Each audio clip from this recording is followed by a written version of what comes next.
Welcome back to the Dairy Knowledge Exchange. I'm Pat Colley, and I'm excited to share a fresh initiative we're launching in 2025 here at D&D Ingredients.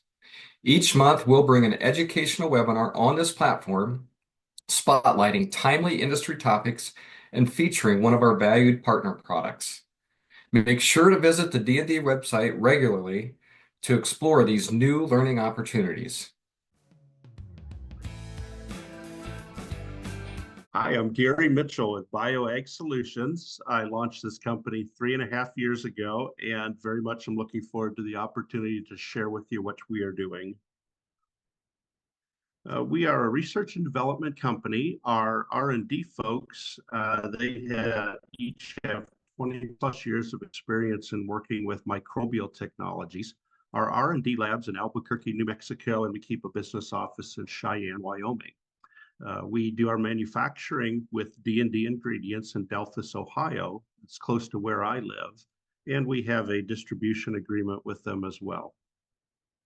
Historically, BioAg Solutions has sold off technologies that they have invented to other companies that have had marketing people and salespeople. And then they take those products and lock, stock, and barrel and own them and market them. When we decided to launch BactiSource that we're going to talk about today, that's a technology that we thought had a little better mode of action, a little more measurable performance response, and something we were excited to keep for ourselves. And this is our first attempt at commercially marketing such a product. So what is BactiSource? Essentially, it's a rumen modifier, and it alters the VFA production from the standpoint that it consumes lactic acid in the rumen of a dairy cow, feedlot cattle, any kind of ruminant, and it turns that lactic acid into propionate. The reason that is really important is that propionate is the preferred VFA for the liver to manufacture sugar from for energy. Through a process called gluconeogenesis. The increase in propionate is essentially what drives our performance response. So basically, from the exact same diet and exact same amount of dry matter intake, we're yielding more glucose, thus more energy for either milk production or meat production. Additional benefit would be that the consumption of lactic acid to drive the process has an intrinsic benefit on rumen health and pH. So when we decided to launch 3 years ago, we had a proof of concept that we wanted to collect some data for, to be able to have some data that backs up our philosophy. And there's a couple different avenues or route you could take. One certainly was to look at universities. And I sought out bids or quotes from 3 different universities, one in the East Coast, one West Coast, and one Midwest. Each one of those came back to me, and they had about a 1.5-year waiting list. And in addition to that, even though I was looking to do a 30-day feeding study, they essentially wanted me to sponsor a graduate student for a 1.5 years. And you can imagine the cost of that. So that cost, combined with a 6-figure dollar figure per trial times 3, and the waiting period that we had, we thought we would take a different avenue, and that's just to do a large-scale field study. With that, there was no limit to the number of cows we could use. Although it's difficult to get a true side-by-side in this type of environment, we could do a free trial baseline performance during a time period when performance was very steady and stable, and then compare it to the performance response, whether milk production went up or down. And we did a 28-day study afterwards. It's a lot more cost effective. We could gather large numbers. And although not a true side-by-side study, we are able to at least pick up a trend in performance. We wound up totaling almost 27,500 cows on the study. This would represent 12 herds, an average of over 2,000 cows per herd. Herd sizes would have ranged anywhere from the high 200 cow range up to a over 5,000 cow herd. and a lot of the herds near that average of 2,000 to 2,500 cows. Cows were fed for 28 days, and that performance response was compared to a 28-day baseline performance level that they had before they went on trial, and then the two numbers are compared with each other. Our dosing is 1/100th of a pound or 4.5 grams, whichever measure you prefer, and there were no other changes made to the diet. Here's a summary of that data, and you can see the generalized locations where they were at, different types of diets, cow numbers. The blue column would represent the milk response, the gold would represent the protein response, and the green colored column would represent the fat response. The protein and fat response, quite consistent regardless of the herd. We do have some variation in the milk response, and I wanted to dig into that. Why would one particular herd have a response pretty close to zero, and another herd have a response with over 6 pounds of milk, with most of them residing somewhat near where that average of 3.34 pounds is. And it took me a couple days of digging into the diets and studying before I found the reason why. And when I did, it hit me like a 2x4 between the eyes. It basically was related to the starch and sugar levels in the diet. And I'll mention starch plus sugar because both starch and sugar contribute to lactic acid production in the rumen. And it would stand to reason that the more lactic acid we have to drive the whole process of converting lactic acid into propionate, the more lactic acid we have to start with, the more propionate we're able to yield for a production response. So our higher starch, if you will, our hotter, more higher performance type diets, we had a larger response. And our low starch diets, we had a lower response. It was very linear when I line up starch and sugar levels with our production response. And I could draw a line at 32% where starch and sugar were 32% of the diet or greater. We had a larger response. And the farther we got below that 32% starch plus sugar, the lower our response was. So once I've identified that mode of action and the factor that we need to capture that mode of action, then we're able to get better at product placement. And as such, in our commercial type environment, we actually have a little bit better response than what our average is here because we were not necessarily selecting for starch and sugar levels with our trial herds. The observations that we had were milk production was linear to the starch and sugar levels, as I mentioned before, with that tipping point of 32%. Additionally, we need to have adequate ammonia in order to allow for bacterial growth in the diet, whether it's bacterial we are adding in a bag, such as BactiSource, or naturally occurring rumen bacteria. Some additional observations as I met with the farm owners, herdsmen, nutritionists, veterinarians, and these were common pieces of feedback that I got. Most of them mentioned positive manure changes seen around day 3. And when they told me the manure got better, I said, that's very subjective. Could I ask you to describe exactly what you were seeing? And the term a creamier texture, along with less feedstuffs, both grain and fiber feedstuffs in the manure, were common answers that came back to me. The milk production response seems to start about 10 to 14 days after going on the product. And as you think about it, that's about how long it takes to impact the rumen microbiome when we make feed changes, such as changing forages from one year to the next.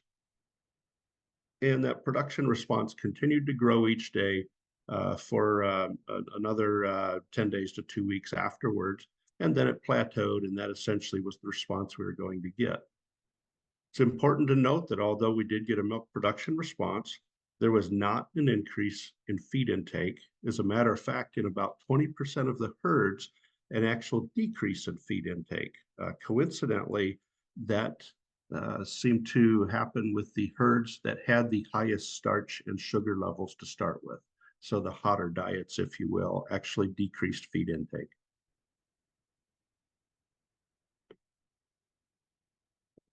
As we've had a few years of commercial experience with BactiSource in dairy diets, we've essentially arrived at three different places to utilize this technology. In the higher starch diets, such as high cow groups or just high performance herds, those making over 90 pounds of milk, where we have starch plus sugar in excess of 32%. We just add BactiSource to the diet and we get a performance response very similar to what's in that large herd study data set that we have.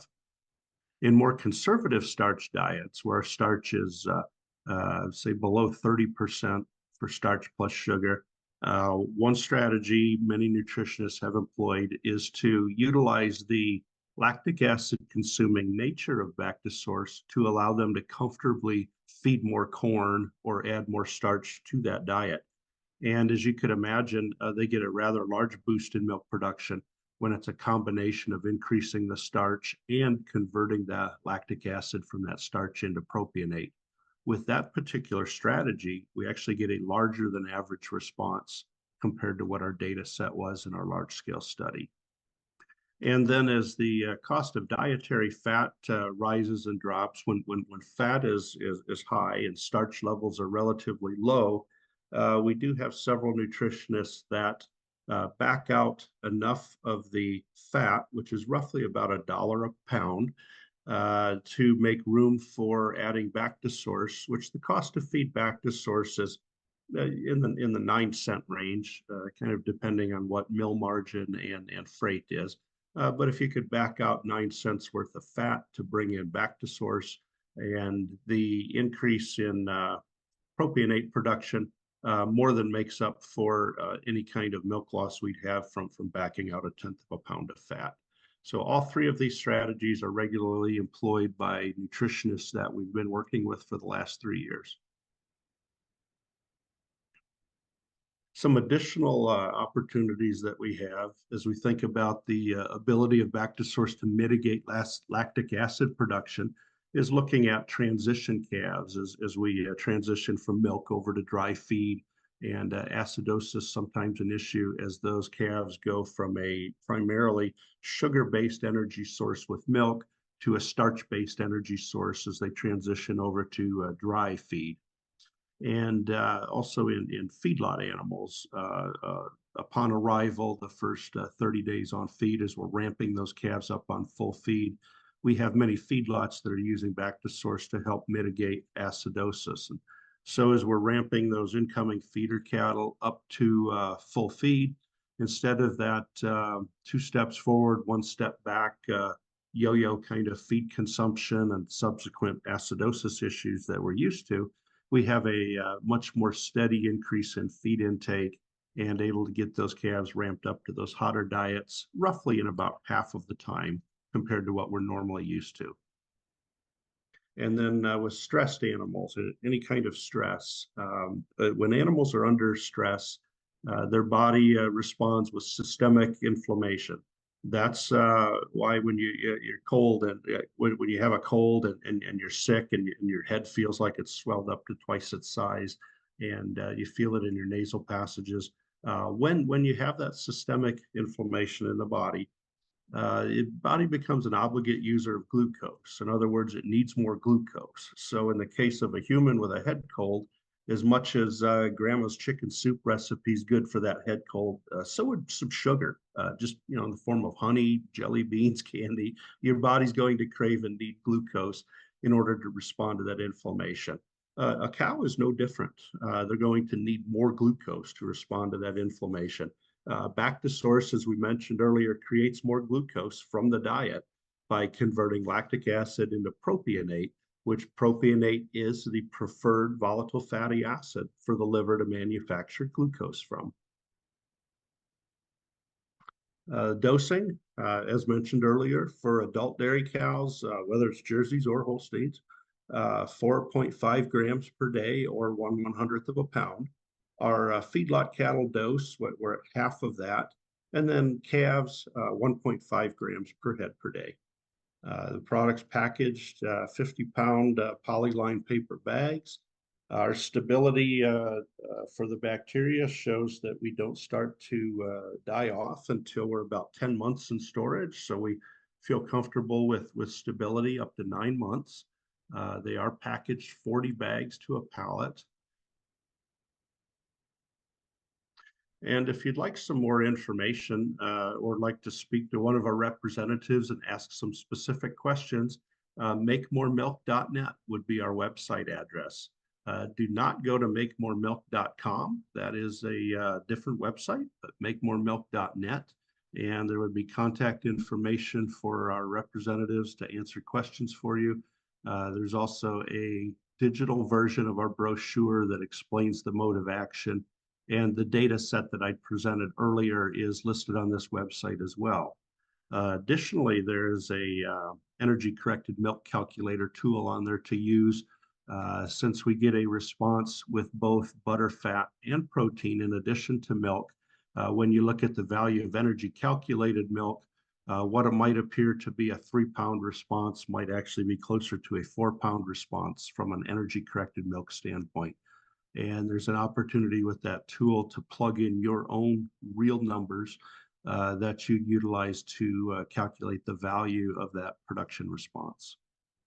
For the month of February, through D&D Ingredients, we are offering a promotion that we're going to call the 2025 promotion in response to our new year. So any orders that we receive that would have noted on the purchase order code 2025 will take $20.25 off of a bag of BactiSource. So I thank you very much for taking some time to view us today, and reach out to any one of us. You'll not find us to be hard pressure salespeople. We all come from a very similar background as what you do and have a strong appreciation for our dairy farming and cattle feeding communities and the work you go through every day to put milk and meat on the table. Thank you and take care. Thanks for tuning in to the Dairy Knowledge Exchange. Don't forget to check our product page for featured products and promotions throughout the year. Connect with us on LinkedIn or share your thoughts and topic suggestions directly with me at pat@ddingredient.com. We look forward to hearing from you.